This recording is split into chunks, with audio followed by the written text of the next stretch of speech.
اعوذ باللہ من الشیطان الرجیم بسم اللہ الرحمن الرحیم فصل لربک وانحر۔ اولا تمام قسم کی تعریفات، حمد و ثنا، عصمت، بڑائی و کبریائی، یکتائی و تنہائی، بادشاہی و شہنشاہی، وحدہ لا شریک، خالق کائنات، مالک ارض و سما کے لیے لائق اور سیبہ ہے۔ بعدہ درود اور سلام ہو تمام بھیجے گئے انبیاء کرام اور رسولان عظام پر، خصوصاً بالخصوص سید الاولین والآخرین، امام المجاہدین والمتقین، امام الثقلتین و امام القبلتین و امام الحرمین و امامنا فی الدنیا و امامنا فی الآخرہ و امامنا فی الجنہ، جناب محمد عربی صلی اللہ تعالی علیہ وسلم پر۔ اللهم صل على محمد وعلى آل محمد كما صليت على إبراهيم وعلى آل إبراهيم إنك حميد مجيد، اللهم بارك على محمد وعلى آل محمد كما باركت على إبراهيم وعلى آل إبراهيم إنك حميد مجيد۔ محترم بزرگوں، نوجوانوں، عزیز ساتھیوں اور خواتین اسلام، جیسا کہ ہم اور آپ جانتے ہیں کہ ذی الحجہ کا مبارک مہینہ شروع ہو چکا ہے اور آج ذی الحجہ کی پہلی تاریخ ہے۔ تو آئیے اس خطبہ جمعہ کے اندر سب سے پہلے ذی الحجہ کی چند خصوصیات کو جان لیتے ہیں۔ دیکھیے میرے دوستو، یہ مہینہ ان 4 مہینوں میں سے ایک ہے جو کہ حرمت والے مہینے ہیں، اور ان 4 مہینوں کے بارے میں اللہ رب العالمین نے قرآن مجید کے اندر یہ کہا کہ فَلَا تَظْلِمُوا فِيهِنَّ أَنفُسَكُمْ، کہ تم ذی القعدہ، ذی الحجہ اور محرم اور جو رجب کا مہینہ ہے، ان 4 مہینوں کے اندر تم اپنے جانوں کے اوپر ظلم نہ کرو۔ حضرت عبداللہ بن عباس رضی اللہ تعالی عنہ نے یہ بیان کیا کہ ذی الحجہ کا جو مہینہ اور جو باقیہ 3 مہینے ہیں حرمت والے، تو ان 4 مہینوں کے اندر نیکیاں کرنے کا اجر اور ثواب بہت زیادہ بڑھا دیا جاتا ہے، اور گناہ کرنے کا جو گناہ ہے وہ بھی بڑھا دیا جاتا ہے۔ اگر آپ ذی الحجہ کے مہینے میں نیکیاں کریں گے تو آپ کو ڈبل اور پتہ نہیں جتنا اللہ چاہے گا اتنا اجر اور ثواب دے گا، لیکن اگر آپ ان مہینوں کے اندر اور خاص طور سے ان 10 دنوں کے اندر، آج سے 2022 کے اندر آج پہلی تاریخ ہے، آج سے لے کر کے 10 ذی الحجہ تک آپ اگر نیکی کریں گے تو آپ کو بہت ہی زیادہ اجر اور ثواب ملے گا، اور اگر آپ گناہ کریں گے تو آپ کو ڈبل سزا ملے گی، یاد رکھ لیجئے۔ ان ایام کی خصوصیت ہے یہ۔ ذی الحجہ کا مہینہ یہ رمضان سے کم نہیں ہے۔ خود آپ صلی اللہ تعالیٰ علیہ وسلم کے ایک فرمان کی روشنی میں یہ بات ثابت ہوتی ہے کہ 2 مہینے کبھی کم نہیں ہوتے ہیں۔ مطلب یہ ہے کہ 2 مہینے جو رمضان اور ذی الحجہ کا مہینہ ہے، یہ اجر اور ثواب میں کم نہیں ہے، ایک سے ایک بڑھ کر کے اجر اور ثواب اللہ رب العالمین ان دونوں مہینوں کے اندر کیے ہوئے نیک اعمال کو دے گا۔ ذی الحجہ کا مہینہ ایک ایسا مہینہ ہے جس کے اندر حج جیسی عظیم عبادت کو انجام دیا جاتا ہے۔ ذی الحجہ کا مہینہ ایک ایسا مہینہ ہے جس مہینے کے اندر یوم عرفہ پایا جاتا ہے۔ یہ یوم عرفہ یہ وہ دن ہے جس دن کی اللہ رب العالمین نے قرآن مجید کے اندر قسم کھائی ہے۔ وَشَاهِدٍ وَمَشْهُودٍ، مشہود سے مراد یہ عرفہ کا دن ہے۔ عرفہ کا دن ایک ایسا دن ہے جس دن تمام سالوں کے جتنے بھی دن ہیں، تمام دنوں میں سب سے زیادہ اللہ رب العالمین عرفہ کے دن ہی لوگوں کو جہنم سے آزاد کرتا ہے۔ اللہ اکبر۔ عرفہ کا دن یہ وہ دن ہے جس دن اللہ رب العالمین نے ہم سے اور آپ سے عہد لیا تھا عالم ارواح میں جب اللہ رب العالمین نے تمام انسانوں کو چونٹی کی شکل میں جمع کیا تھا اور سب سے یہ کہا تھا کہ الستو بربکم، کیا میں تمہارا رب نہیں ہوں؟ میں بھی تھا، آپ بھی تھے، اور دنیا کے تمام انسان وہاں پر موجود تھے، سب نے یہ کہا تھا کہ بلا کیوں نہیں، اے اللہ آپ ہی ہمارے رب ہے۔ تو وہ جو مرحلہ پیش آیا تھا وہ بھی عرفہ کے دن ہی پیش آیا تھا، اور عرفہ کا دن ایک ایسا دن ہے کہ جتنی بھی ساری وقوف کیے رہتے ہیں اللہ رب العالمین ان تمام لوگوں کو معاف فرما دیتا ہے۔ اللہ اکبر۔ عرفہ کا دن ایک ایسا دن ہے کہ جس دن اگر کوئی روزہ رکھ لے تو جناب محمد عربی صلی اللہ تعالیٰ علیہ وسلم نے فرمایا کہ اس کے 2 سال کے اگلے اور پچھلے جتنے بھی ہیں چھوٹے چھوٹے گناہ وہ سب معاف ہو جاتے ہیں۔ اللہ اکبر۔ آج اگر آپ 2022 میں عرفہ کا روزہ رکھیں گے تو 2021 یعنی کہ اس سے پہلے اور 2022 یہ بقرعید سے لے کر کے جو 2023 میں بقرعید آئے گا اس وقت تک کے جتنے بھی آپ کے چھوٹے چھوٹے گناہ ہیں وہ معاف کر دیے جائیں گے۔ یہ ذی الحجہ مہینے کی خصوصیات ہے، اور یہ ذی الحجہ مہینے کے جو 10 دن ہیں جس کی آج پہلی تاریخ ہے، اس کے فضائل کے بارے میں تو آپ پوچھئے ہی مت، بس آپ نیک اعمال کرتے جائیے۔ جتنا آپ اپنے رب کو راضی کرنا چاہتے ہیں یا راضی کر سکتے ہیں ان 10 دنوں کے اندر آپ کر لیجئے میرے دوستوں۔ اس جیسے مقدس دن یعنی کہ یہ جو عشرہ ذی الحجہ جسے کہتے ہیں پورے سال میں کبھی نہیں ملے گا آپ کو، بے شمار فضیلتیں۔ یہ جو عشرہ ذی الحجہ ہے اس کی بھی بے شمار خصوصیات ہے۔ سب سے پہلی خصوصیت تو یہ ہے اس کی فضیلت کو واضح کرتے ہوئے اللہ رب العالمین نے فرمایا کہ والفجر ولیال عشر، کہ قسم ہے فجر کی اور 10 راتوں کی، اور 10 راتوں سے مراد یہ ذی الحجہ کے شروع کے 10 دن ہیں۔ اللہ رب العالمین کا قسم کھانا تو سوچ لیجئے کہ یہ کتنی اہمیت والی چیز ہے، یہ معمولی دنہ نہیں ہے، بہت ہی بابرکت دنوں سے ہم اور آپ گزر رہے ہیں میرے دوستو۔ ہم اور آپ صرف یہ سمجھتے ہیں کہ رمضان کا مہینہ ہی ایک پاکیزہ مہینہ ہے، مقدس مہینہ ہے، بابرکت مہینہ ہے۔ یہ جو 10 دن ہیں اس کی بھی بے شمار فضیلتیں ہیں۔ اللہ نے قسم کھائی، آپ سوچ لیجئے کہ اس مہینے کی کتنی اہمیت ہے اور ان 10 دنوں کی کتنی بڑی فضیلت ہے۔ دوسری فضیلت اور دوسری خصوصیت ان 10 دنوں کی عشرہ ذی الحجہ کی، بخاری کی روایت ایسے تھی، عبداللہ بن عباس رضی اللہ تعالیٰ عنہ نے کہا کہ آپ صلی اللہ تعالیٰ علیہ وسلم نے فرمایا کہ ما من ایام العمل الصالح فیہا احب الی اللہ، جو بھی انسان نیک اعمال کرتا ہے تو وہ تمام نیک اعمال اللہ کے نزدیک سب سے زیادہ محبوب اعمال وہ اعمال ہوتے ہیں جو ایک انسان عشرہ ذی الحجہ میں کرتا ہے۔ اللہ اکبر۔ سنیے ذرا غور سے کہ انسان جتنے بھی نیک اعمال کرتا ہے ان تمام نیک اعمال میں اللہ کو سب سے زیادہ محبوب وہ نیک اعمال ہے جو انسان 1 ذی الحجہ سے لے کر کے 10 ذی الحجہ تک کرتا ہے۔ صحابہ کرام نے کہا کہ اللہ کے نبی اکرم و مکرم صلی اللہ تعالیٰ علیہ وسلم کیا جہاد بھی نہیں؟ تو آپ صلی اللہ تعالیٰ علیہ وسلم نے فرمایا کہ ہاں جہاد بھی نہیں، مگر یہ کہ کوئی انسان اللہ کی راہ میں نکلا اپنی جان مال کے ساتھ لیکن پھر وہ انسان واپس نہیں آیا تو ایسا انسان اجر اور ثواب میں بڑھ جائے گا۔ دیکھیے ان 10 دنوں کے اندر آپ نماز پڑھیں گے، آپ روزے رکھیں گے، آپ جو ہے صدقہ و خیرات کریں گے، آپ جو کچھ بھی کریں گے اللہ رب العالمین کے نزدیک بہت ہی زیادہ محبوب ہے۔ دوسری فضیلت اور دوسری خصوصیت ان 10 دنوں کی، جناب محمد عربی صلی اللہ تعالیٰ علیہ وسلم نے فرمایا کہ ما من عمل اسکا عند اللہ، کہ ان 10 دنوں کے اندر جو بھی نیک اعمال کیے جاتے ہیں وہ سب سے زیادہ پاکیزہ ہے اللہ کے نزدیک۔ سبحان اللہ، جتنے بھی نیک اعمال ہیں سب سے زیادہ پاکیزہ۔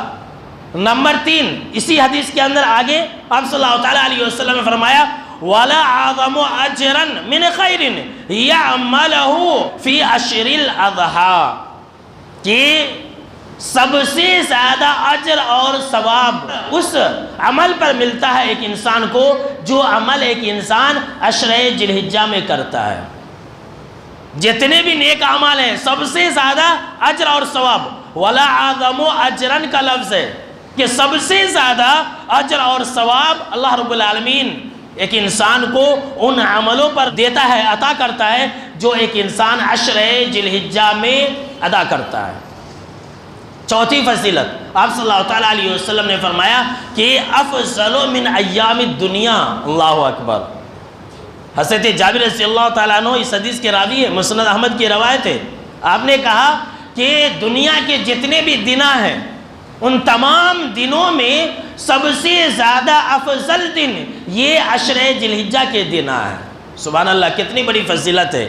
اسی لیے جناب محمد عربی صلی اللہ تعالیٰ علیہ وسلم نے فرمایا کہ جیسے ہی تم عشرہ ذی الحجہ کو پالو تو فَأَكْثِرُوا فِيهِنَّ مِنَ التَّهْلِيلِ وَالتَّكْبِيرِ وَالتَّحْمِيدِ، تو تم زیادہ سے زیادہ ان 10 دنوں کے اندر اللہ کی بڑائی بیان کرو، ان 10 دنوں کے اندر تم زیادہ سے زیادہ تکبیر کہا کرو، اللہ اکبر کہا کرو، لا الہ الا اللہ کہا کرو، سبحان اللہ اور الحمدللہ کہا کرو۔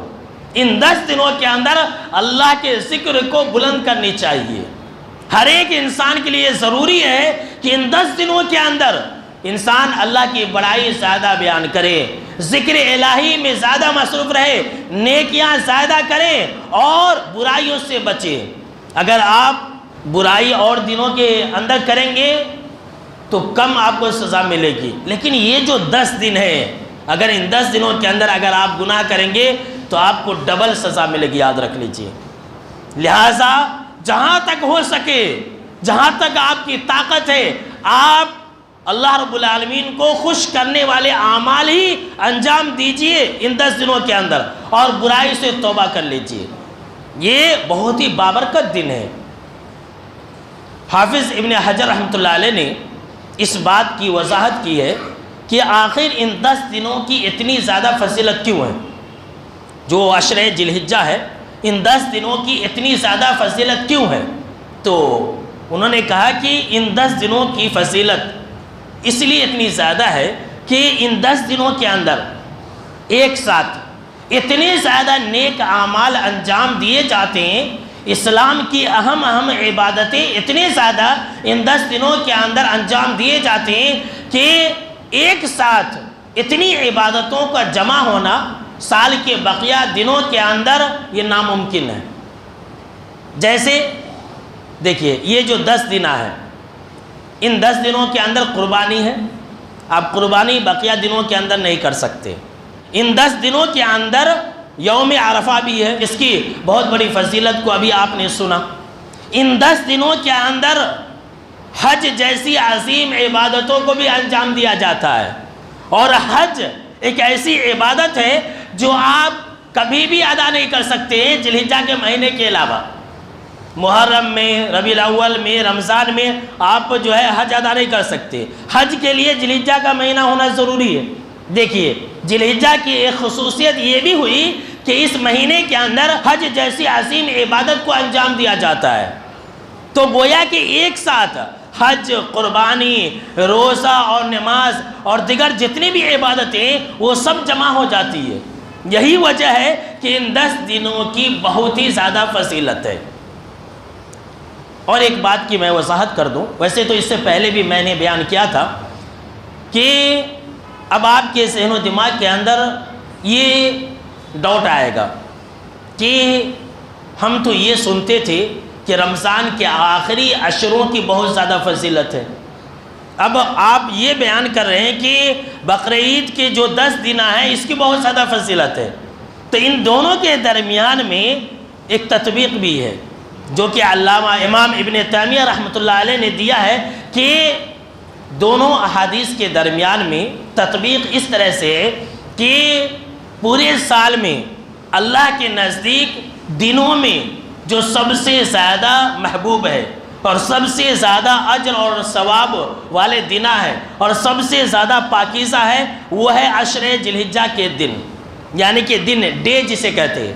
اللہ کے نزدیک دنوں میں سب سے زیادہ محبوب دن یہ ذی الحجہ کے 10 دن ہیں، قربانی کے 10 دن، اور راتوں میں سب سے زیادہ جو محبوب ہے اور سب سے زیادہ جو اجر اور ثواب والے دن ہے وہ رمضان کے آخری 10 راتیں ہیں۔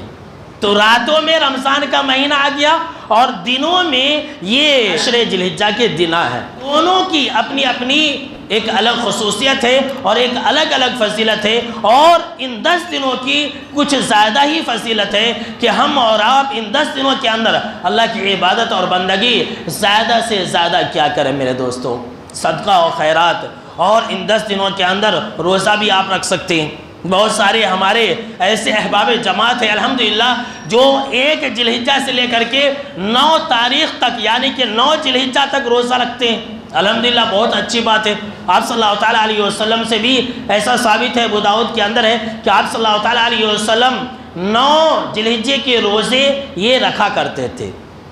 جیسا کہ میں نے آپ کو یہ کہا کہ ان 10 دنوں کے اندر عرفہ کا ایک دن ہے، جس دن کے روزے کی فضیلت کے بارے میں آپ صلی اللہ تعالیٰ علیہ وسلم نے یہ کہا کہ مجھے اللہ سے یہ امید ہے کہ عرفہ کے دن کا روزہ 1 سال پچھلا اور 1 سال اگلا 2 سال کے گناہوں کا کفارہ ہے۔ تو جیسے ہی بقرعید کا موسم آتا ہے لوگ ٹینشن میں آ جاتے ہیں، لوگ جو ہے شک اور شبہ میں آ جاتے ہیں کہ عرفہ کا روزہ ہم کب رکھیں، اس لیے کہ بہت سارے لوگ یہ کہتے ہیں کہ بھائی جس دن عرفہ ہے اسی دن ہم روزہ رکھیں، چاہے وہ کوئی بھی تاریخ ہو۔ اور ہمارے بہت سارے علماء یہ بھی کہتے ہیں کہ 9 ذی الحجہ کی تاریخ کو روزہ رکھنی چاہیے، چاہے اس دن عرفہ ہو یا نہ ہو، کیونکہ آج کل علم عام ہو گیا ہے۔ آج کل ہر ایک انسان کے ہاتھ میں موبائل ہے، وہ فیس بک پر اور واٹس ایپ وغیرہ پر یوٹیوب وغیرہ کے اوپر دیکھتے ہیں، علماء کے بیانات سنتے ہیں، اب شک کے شکار ہو جاتے ہیں۔ تو دیکھیے میرا پیغام ہمیشہ کی طرح وہی ہے جو میں ہمیشہ آپ کو رائے دیتا رہتا ہوں اور ہمیشہ آپ کو اس بات کی تلقین کرتا رہتا ہوں کہ آپ شکوک اور شبہات میں نہ پڑیں۔ بہت سارے کتنے ایسے لوگ ہیں جو کیا بولتے معلوم نہیں، مولانا علماء کا اختلاف ہے اس لیے میں روزہ ہی نہیں رہتا، یہ لیجئے، ایسے بھی ہے۔ بہت سارے لوگوں نے کہا کہ نہیں علماء کا اختلاف ہے، ذرے علماء بولتے کہ 8 کو رہنا، ذرے علماء بولتے کہ 9 کو رہنا، اسی لیے میں روزہ ہی نہیں رکھوں گا۔ بڑے ہی نادان ہیں ایسے لوگ، بڑے ہی بیوقوف ہیں ایسے لوگ جو اتنے بڑے اجر اور ثواب سے محروم ہو جاتے ہیں۔ اللہ ہی ایسے لوگوں کو توفیق نہیں دے رہا ہے۔ یہ سب ایسی چیزیں ہیں جس کے اندر شک کرنے والی چیز ہی نہیں ہے۔ میں تو یہ کہتا ہوں کہ اگر کسی انسان کو شک ہے تو وہ انسان 1 ذی الحجہ سے لے کر کے 9 تاریخ تک روزہ رکھ لے، ہو گیا معاملہ ختم۔ چاہے وہ 7 کو یوم عرفہ ہے یا 8 کو یوم عرفہ ہے یا 9 کو یوم عرفہ ہے، کوئی نہ کوئی تو ہے۔ تو تمام شکوک اور شبہات کا حل یہی ہے کہ انسان 1 تاریخ سے لے کر کے 9 تاریخ تک روزہ رکھ لے۔ اب آپ کہیں گے مولانا گرمی کے دن ہے ہمیں 9 دن روزہ رکھنا؟ الحمدللہ ایسے ہمارے کئی احباب جماعت ہیں جو مسلسل 9 دنوں کا روزہ رکھتے ہیں، صرف 9 دن۔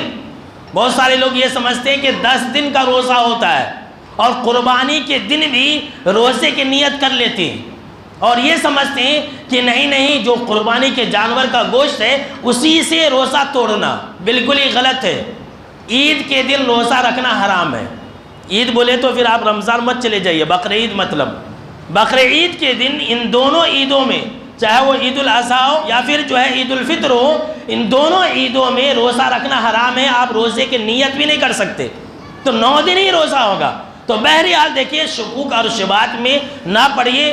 الحمدللہ کیا ہے آج کل علم عام ہے، آپ کو جس بات پر یقین ہے آپ اسی کو انجام دیجیے۔ اگر آپ کو ایسا لگ رہا ہے کہ یوم عرفہ جو ہمارے حساب سے یعنی کہ انڈیا کے حساب سے 8 تاریخ کو ملے گا، 8 تاریخ کو ہمارے یہاں پڑتا ہے، تو اسی دن روزہ رکھیں، اسی دن آپ رکھ لیجئے۔ اور دیکھیے جتنی بھی ساری فضیلتیں ہیں عرفہ کے دن کی ہیں۔ تب بہت سارے لوگ اعتراض کرتے کہ اب مولانا نیوزی لینڈ ہے، یہاں ہے، وہاں ہے، اب وہاں رات ہے، اب کیسے کرنا؟ ان سارے شکوک اور شبہات کو چھوڑ دیجیے، آپ بھول جائیے۔ اگر آپ کو اجر اور ثواب کمانا ہے تو آپ روزہ رکھیے، تو اگر آپ کو یقین ہے تو آپ 8 کو رکھ لیجئے، اور اگر کسی کو یقین نہیں ہے نہیں ہم 9 کو رکھیں گے تو الحمدللہ آپ بلا شک اور شبہ رکھ لیجئے۔ شک میں پھر نہیں پڑیے، شک میں پھر آپ نہیں پڑھیے کہ 9 تاریخ کو میں رکھا، اب میرا روزہ ہوگا کہ نہیں ہوگا، شک میں نہیں پڑھنا ہے۔ الحمدللہ علماء کی کثیر جماعت جو ہے ادھر بھی ہے ادھر بھی ہے، 8 کو بھی اختیار کرنے والے ہیں اور 9 کو بھی اختیار کرنے والے ہیں، لیکن کبھی یہ نہیں کہا کہ یہ کرنے والے غلط ہے، یہ کرنے والے غلط ہے۔ ایسے لوگ جو ہے نادان ہیں۔ لہٰذا میرے دوستو، فضائل کی روشنی میں یوم عرفہ کی بہت زیادہ فضیلت ہے، لہٰذا اللہ ہم کو عطا کر رہا ہے تو عرفہ کے دن ہی آپ روزہ رکھیں، اور ہمارے انڈیا کے حساب سے 8 ذی الحجہ کے دن ایسا پڑتا ہے، اور اگر آپ نہیں رکھتے تو آپ جو ہے 9 ذی الحجہ کو رکھ لیں۔ اس بارے میں ایک فتویٰ بھی ہے کہ اگر کسی انسان کو شک ہو تو زیادہ وہ انسان ٹینشن میں آ رہا ہے تو انسان 2 روزے رکھ لے، 8 کو بھی رکھ لے، 9 کو بھی رکھ لے، معاملہ ہی ختم۔ لیکن ایسا نہیں کہ عرفہ کا 2 روزہ سمجھ کے رکھنا نہیں، اگر شک ہے تو 2 روزہ رکھ لے، لیکن اس کی بھی ضرورت نہیں ہے، بس 1 روزے رکھنا ہے۔ اس میں اتنے زیادہ اختلاف ہے، مسلمان آج کل اختلاف ہی کو زیادہ تر ہوا دیتے ہیں۔ یہ تو عشر ذی الحجہ کی کچھ مخصوص باتیں تھیں جو ہم نے آپ کو بیان کی۔ اب آئیے میں آپ کو مختصر طور پر قربانی کے جو ضروری احکام و مسائل ہیں اس کو میں بیان کر دیتا ہوں، اس لیے کہ سماج اور معاشرے کے اندر جو پھیلی ہوئی باتیں ہیں اس کو میں بیان کر دے رہا ہوں۔ حالانکہ ابھی اور ایک جمعہ باقی ہے لیکن میں نہیں رہوں گا، اسی لیے میں آپ کو وقت سے پہلے ہی تمام جو ضروری مسائل ہیں اس کو بیان کر دیتا ہوں۔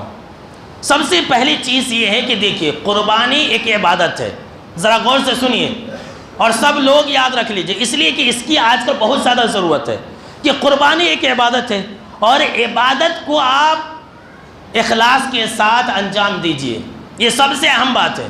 آپ جو ہے لاکھ روپے کا لائے ہیں جانور لیکن اخلاص نہیں تو بیکار ہے۔ اگر آپ جو ہے 10,000 کا جانور لائے ہیں اور اس کے اندر اخلاص ہے تو بہت بڑی چیز ہے۔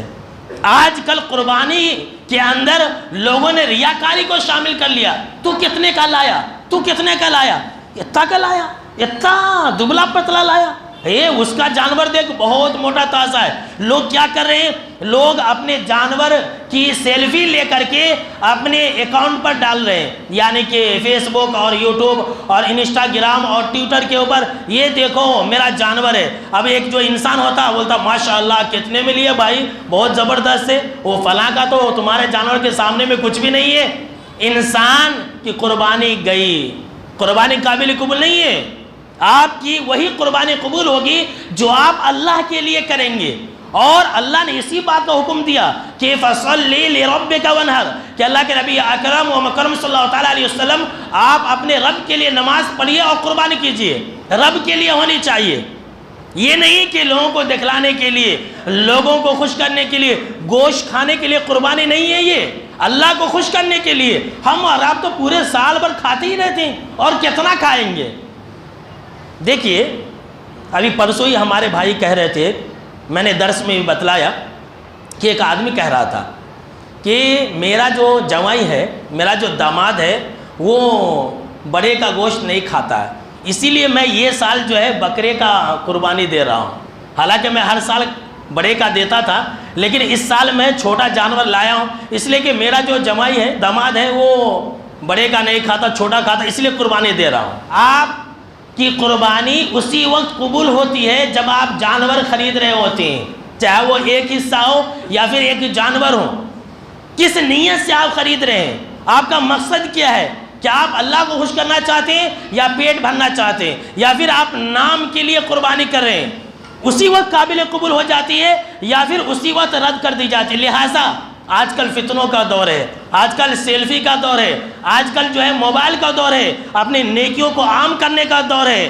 ایسے وقت میں آپ قربانی کے اندر اخلاص کو اپنائیے اور اللہ کے لیے آپ اپنی قربانی کو انجام دیجیے، تو اللہ بھی خوش ہوگا اور آپ کی آخرت بھی سنور جائے گی۔ اس کے بعد دیکھیے، قربانی کا جو جانور ہے، آپ قربانی کا جب جانور لے، میں تو ہر سال کہتا ہوں لیکن پھر بھی لوگ آج تک نہیں مانتے۔ اکثر لوگ تو مانتے ہیں، لیکن کچھ لوگ ایسے بھی ہیں جو آج تک اس حدیث کو نہیں مانتے، نہیں بولتے کہ سمجھ میں ہی نہیں آتا بولتے۔ دیکھیے اگر آپ ایک جانور لیے ہیں تو آپ وہ جانور پورے گھر والوں کی طرف سے کیجیے اور سب کو بتلائیے یہ بات، پورے گھر والوں کی طرف سے آپ ایک جانور کر رہے ہیں اگر ایک جانور لیے ہیں تو آپ پورے گھر والوں کی طرف سے کیجئے، چاہے وہ بڑا جانور ہو یا بیچ والا جانور ہو یا چھوٹا جانور ہو۔ اگر آپ ایک حصہ لیے ہیں تب تو ایک حصہ ایک آدمی کے لیے ہے، لیکن ایک جانور، بہت سارے لوگ کیا کرتے ہیں کہ ایک جانور لیتے ہیں اور پھر اس جانور کے اندر اپنے گھر کے 7 آدمیوں کا نام لیتے ہیں۔ اگر آپ 7 آدمی کا نام لیں گے تو 7 آدمی ہی آئے گا، اس سے زیادہ نہیں آئیں گے۔ لیکن اگر آپ ایک جانور کے اندر اپنے اور اپنے گھر والوں کو شامل کرتے ہیں تو اس کے اندر اگر 100 آدمی 200 آدمی ہیں تب بھی اس کے اندر شامل ہو جائیں گے۔ ترمذی شریف کی روایت ہے، حضرت عطا بن یسار رحمۃ اللہ علیہ نے حضرت ابو ایوب انصاری رضی اللہ تعالی عنہ سے پوچھا کہ آپ لوگ آپ صلی اللہ تعالیٰ علیہ وسلم کے زمانے میں قربانی کیسے کرتے تھے؟ تو انہوں نے کہا کہ ہم جو ہے آپ صلی اللہ تعالیٰ علیہ وسلم کے زمانے میں جو قربانی کرتے تھے تو ایک جانور، ایک بکری کا لفظ ہے، ایک بکری اپنے اور اپنے گھر والوں کے طرف سے کیا کرتے تھے؟ حضرت ابو ایوب انصاری رضی اللہ تعالیٰ عنہ نے کہا لیکن آج کل لوگوں نے قربانی کو ریاکاری کا ذریعہ بنا لیا ہے۔ اللہ اکبر۔ کب؟ 1400 سال پہلے حضرت ابو ایوب انصاری رضی اللہ تعالیٰ عنہ نے کہا تھا کہ آج کل لوگوں نے قربانی کو ریاکاری کا ذریعہ بنا لیا ہے۔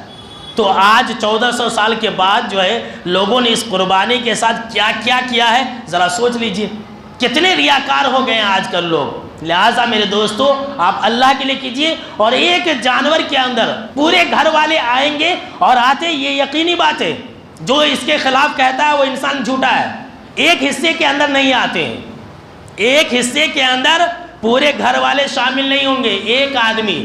جیسے کہ ہم اور آپ جانور ذبح کرتے ہیں تو نام لیتے ہیں 7 آدمی کا، تو 7 آدمی ہی اس کے اندر آئیں گے۔ لیکن اگر آپ ایک جانور لیتے ہیں تو اس کے اندر 7 کیا، اگر 1700 بھی ہے 17000 بھی ہے تو وہ تمام کے تمام ایک جانور میں شامل ہو جاتے ہیں۔ اس کے بعد دیکھیے بہت سارے لوگ جو ہے جانور کے تعلق سے یہ کہتے ہیں اور یہ کرتے ہیں کہ جانور خریدتے ہیں وہ داتا ہوا نہیں رہتا، لے لیتے ہیں اور کیا بولتے ہیں، نہیں وہ فلاں آدمی بولے ہٹا کٹا ہے، موٹا تازہ ہے، 2 سال کا ہے 3 سال کا ہے تو لے سکتے۔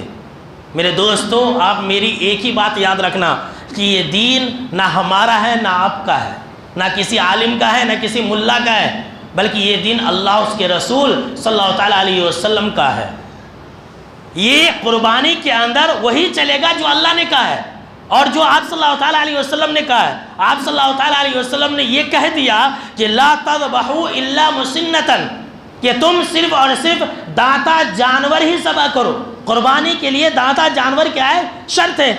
اب کوئی انسان یہ کہتا ہے کہ 1 سال کا ہے تو چلے گا، کوئی انسان یہ کہتا ہے کہ 2 سال کا ہے تو چلے گا، کوئی انسان یہ کہتا ہے کہ 3 سال کا ہے تو چلے گا۔ سب جھوٹے ہیں، سارے کے سارے جھوٹی باتیں، کتنا بھی موٹا تازہ ہو لیکن اگر وہ داتا ہوا نہیں ہے تو ایسے جانور کی قربانی جائز نہیں ہے۔ داتا ہوا ہے اگر وہ 1 سال کا ہے تو بھی الحمدللہ جائز ہے، اگر وہ 6 مہینے کا ہے داتا ہوا ہے تو بھی جائز ہے، اگر وہ 2 سال کا ہے 3 سال کا ہے 4 سال کا ہے 5 سال کا ہے داتا ہوا ہے تو بالکل صحیح ہے، اور اگر داتا ہوا نہیں ہے تو ایسی صورت میں ایسے جانور کی قربانی جائز نہیں ہے۔ مت دیجیے آپ اپنی آخرت کو اور اپنی عبادت کو کیوں برباد کر رہے ہیں؟ لوگ یہ نہیں سمجھتے ہیں 30,000 40,000 کا جانور لاتے ہیں اور بس اپنے من سے لاتے ہیں۔ اپنے من سے اگر آپ کریں گے قربانی تو صرف جانور ہوگا جو آپ گوشت کھائیں گے، وہ عبادت نہیں ہوگی۔ یہ عبادت ہے، آپ کو یہ عبادت ہے تو آپ کو آپ صلی اللہ تعالیٰ علیہ وسلم اور اللہ کے فرمان کے مطابق ہی ادا کرنی ہے، اپنے من سے اپنے طور اور طریقے کے مطابق ادا نہیں کرنی ہے۔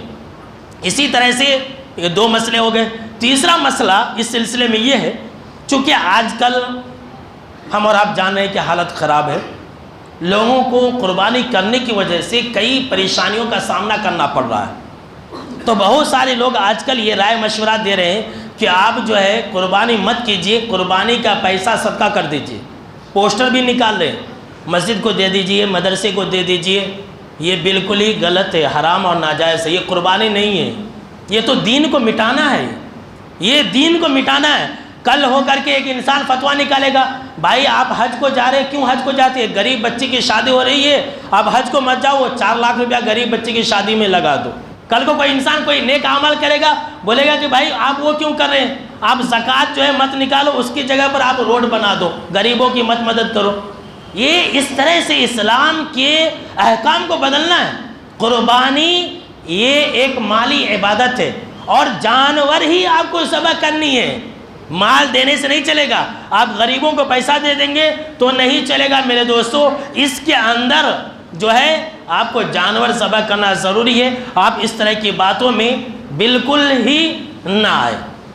اسی طرح سے دیکھیے قربانی کے احکام مسائل میں جو سب سے ضروری مسئلہ ہے وہ یہ کہ ابھی جو میں نے آپ کو کہا کہ ایک جانور پورے گھر والوں کی طرف سے آ جاتے ہیں، تو اس کے اندر اس بات کو آپ غور سے سنیے، اس کے اندر ایک آدمی میں اور اس کے گھر والوں میں وہی لوگ آئیں گے جو اس آدمی کے ماتحت میں زندگی گزار رہے ہیں۔ جن جن کا چولہا ایک ہوگا وہی لوگ اس کے اندر شامل ہوں گے، لیکن زندگی الگ ہے، جینا الگ گزار رہے ہیں، کمانا کھانا الگ ہے، تو پھر ایک آدمی میں نہیں آئیں گے، سب کو حصے میں کرنی چاہیے۔ پھر اگر ایک آدمی ہے اس کے ماتحت میں جی رہے ہیں تو الحمدللہ صحیح ہے، لیکن آدمی تو ایک ہے لیکن سب کا اپنا الگ الگ جینا ہے۔ ایسا بہت سارے لوگ کر رہے ہیں کہ بھائی زندگی سارا الگ الگ رہتے، قربانی میں ایک ہو جاتے، ایک جانور ذبح کرتے پورے گھر والوں کے طرف سے۔ نہیں، آپ اس ایسی صورت میں پورے گھر والوں کے طرف سے جانور ذبح نہیں کر سکتے، اس وقت آپ کو حصہ لگانا پڑے گا۔ اس وقت کیا ہے، آپ حصے لگا لیجئے، وہ بھی ہمارے لیے آسانی ہے۔ کوئی بھائی جو ہے 3 لگا لے، کوئی بھائی جو ہے 4 لگا لے، کوئی بھائی جو ہے 2 لگا لے، ایک ساتھ مل کر کے جانور لے اور ایک حصہ کی قربانی دے دے۔ ایک حصے کی بھی قربانی ہے، ایسی بات نہیں ہے کہ حصے کی قربانی نہیں ہے، ایسا نہیں ہے۔ آپ ایسا مت سمجھیے کہ حصے کی قربانی نہیں ہوگی یا اس کی کوئی اہمیت نہیں ہے یا اس پر اجر و ثواب نہیں ملے گا، ایسی سوچ مت رکھیے، اس پر بھی اجر و ثواب ملے گا۔ اسی طرح سے دیکھیں میرے دوستو، قربانی کے احکام مسائل میں جو ہمارے سماج اور معاشرے کے حساب سے ضروری ہے وہ یہ کہ ہمارے شہر کے اندر یا سماج اور معاشرے کے اندر ایک افواہ پھیلا دیتے ہیں، اتنا سونا اگر ہے، اتنا چاندی ہے تو قربانی کرنا، یعنی کہ نصاب جسے کہتے ہیں، بالکل ہی غلط بات ہے، جھوٹی بات ہے۔ ایسی کوئی بات نہیں ہے قرآن اور حدیث کے اندر۔ مختصر طور پر آپ یہ جان لیں کہ ایسی کوئی بات نہیں ہے شریعت کے اندر کہ جس کے پاس اتنا سونا ہو اور اتنا چاندی ہو وہی انسان قربانی کرے گا۔ ہمارے نبی اکرم و مکرم صلی اللہ تعالیٰ علیہ وسلم تو ہر سال 2 بکری قربانی کرتے تھے، ہر سال، کبھی بھی آپ صلی اللہ تعالیٰ علیہ وسلم نے چھوڑا نہیں۔ اب 2 بکرے ہر سال اگر آپ صلی اللہ تعالیٰ علیہ وسلم قربانی کرتے تھے تو آپ کے پاس کہاں سونا تھا؟ بولیے، آپ صلی اللہ تعالیٰ علیہ وسلم کے پاس نہ سونا تھا نہ چاندی تھی۔ آپ صلی اللہ تعالیٰ علیہ وسلم کے پاس نہ 80 پر 5 گرام سونے تھے اور نہ ہی 52 تولہ چاندی تھا۔ 2 مہینے تو آپ صلی اللہ تعالیٰ علیہ وسلم کے گھر میں چولہے نہیں جلا کرتے تھے، تو پھر آپ صلی اللہ تعالیٰ علیہ وسلم کیسے قربانی دیتے تھے؟ یہ بالکل ہی جھوٹی بات ہے، لوگوں نے اس کو گڑھ لیا ہے۔ کیا ہے؟ لوگوں نے اس کو گڑھ لیا ہے، یہ بالکل ہی غلط بات ہے۔ اگر آپ کے پاس طاقت ہے تو الحمدللہ آپ قربانی ضرور بے ضرور کیجیے۔ یہ آپ صلی اللہ تعالیٰ علیہ وسلم کی ایسی سنت ہے جس کو آپ صلی اللہ تعالیٰ علیہ وسلم نے ہمیشہ انجام دیا۔ باتیں بہت ہیں، سب سے آخری بات آپ اس سلسلے میں سن لیں کہ جیسے کہ میں نے عشاء میں کہہ دیا تھا کہ جو لوگ قربانی کرنے کا ارادہ رکھتے ہیں وہ لوگ بال ناخن نہیں کاٹیں گے، آپ کو یہ مسئلہ معلوم ہو گیا۔ لیکن لوگ کیا کرتے ہیں، لوگ عید کی نماز پڑھ کے جاتے ہیں، بال ناخن کاٹنا شروع کر دیتے ہیں۔ جو لوگ قربانی کرنے والے ہیں وہ لوگ سن لیں، جب تک وہ اپنا جانور ذبح نہیں کریں گے تب تک وہ بال ناخن نہیں کاٹ سکتے ہیں۔ ایسے ہی جاتے نماز پڑھ کے، ہم داڑھی مونچھ بڑے رہتے، کیسا کہ دکھتا رہتا، بیچینے رہتی، سیدھا حجام کے پاس جاتے۔ جو لوگ قربانی نہیں کر رہے ہیں ایسے لوگوں کے اوپر تو کوئی پابندی نہیں، وہ نماز پڑھنے کے بعد کر سکتے۔ لیکن جو قربانی کرنے کا ارادہ رکھتے ہیں، جب تک آپ جانور ذبح نہیں کر لیتے تب تک آپ اپنے بال ناخن وغیرہ نہیں کاٹ سکتے۔ آپ اس مسئلے کو اچھی طرح سے یاد رکھ لیجئے۔ اس کے بعد آئیے سب سے آخر میں گوشت کا ایک مسئلہ جو ہے میں بتلا دیتا ہوں۔ دیکھیے الحمدللہ اب تو سمجھ لیجیے کہ بہت سارے احباب جماعت نے اس چیز کو چھوڑ دیا ہے اور الحمدللہ جو صحیح مطلوب اور مقصود ہے اس کے مطابق عمل کر رہے ہیں۔ کہ جس کے گھر میں قربانی نہیں ہوئی ہے ایسے لوگوں کو دے رہے ہیں، پہلے ایسا نہیں تھا۔ یہ تو الحمدللہ بہت اچھی بات ہے، اور میں پھر آپ کو ایک مرتبہ یاد دلا رہا ہوں کہ آپ ایسے لوگوں کو قربانی کا گوشت دیجئے جس کے گھر میں قربانی نہیں ہوئی۔ جس کے گھر میں قربانی ہوئی ہے اس کے پاس تو آلریڈی پہلے سے گوشت ہے، تو آپ کیا گوشت دیں گے؟ ایسا لگتا ہے کہ رشتہ داری لوگوں کو قربانی کے دن ہی یاد آتی ہے، پھر کبھی نہیں یاد آتی ہے۔ نہیں دینا، وہ بولتے بھی نکو بھائی نکو، میرے پاس بلہ کا گوشت ہے نہیں رکھ لو، زبردستی دے کر کے جاتے۔ ہمارے شہر کے جو آس پاس کالونیاں ہیں ادھر اور ادھر، یہ سب ایسی جگہیں ہیں جہاں بہت غریب لوگ رہتے ہیں، بہت محتاج لوگ رہتے ہیں۔ آپ ایسی جگہوں پر پہنچے اور دیجیے، اللہ خوش ہوگا، اللہ راضی ہوگا، اور اس عمل سے پتہ نہیں اللہ آپ کی کتنی بڑی بڑی مصیبتوں کو ٹال دے گا۔ اور اللہ کا بھی یہی کہنا ہے، اللہ نے فرمایا قرآن مجید کے اندر فَكُلُوا مِنْهَا وَأَطْعِمُوا الْبَائِسَ الْفَقِيرَ، کہ تم خود بھی کھاؤ اور فقیر اور محتاج، مانگنے والے اور نہ مانگنے والے سب لوگوں کو کھلاؤ۔ تو آپ جو ہے غریبوں کو دیجیے، محتاجوں کو دیجیے، اور حصہ مت کیجیے۔ لوگ جو ہے 3 حصے کر لیتے ہیں، یہ 3 حصے کا تو کوئی ثبوت نہیں ہے۔ وہ بھی 3 حصہ کیسے کرتے ہیں؟ بالکل ہی غلط طریقے سے، جو اپنے لیے کیا کرتے ہیں؟ پہلا گوشت کا ایسا حصہ نکالتے ہیں جو بالکل مزیدار ہوتا ہے، چربی والا ہوتا ہے، جسے رواس کہتے ہیں، رواس والا جو ہوتا ہے اس کو نکال لیتے ہیں، سینے کا، کلیجے کا، یہ وہ۔ اس کے بعد جو ہے پھر جو خراب رہتا ہے وہ رشتہ داروں کے لیے، اور جو سب سے خراب رہتا ہے وہ غریبوں میں بانٹنے کے لیے۔ ایسا مت کیجیے۔ آپ جو اپنے لیے پسند کرتے ہیں دوسروں کے لیے بھی آپ وہی پسند کیجیے، جتنا آپ کو مرضی ہے کھائیے اور غریبوں کو کھلائیے، رشتہ داروں کو دیجیے، یہ آپ کے اختیار میں ہے۔ لیکن آپ ایسا بھی مت کیجیے کہ پورا کا پورا جانور کھا لیجیے، ضرور جو ہے بانٹیے، غریبوں میں تقسیم کیجیے۔ یہ کچھ ضروری مسائل تھے جو ہم نے آپ کے سامنے میں بیان کر دیے۔ آخر میں اللہ رب العالمین سے یہ دعا ہے کہ اللہ رب العالمین ہم کو اور آپ کو سننے سے زیادہ عمل کرنے کی توفیق عطا فرمائے، آمین۔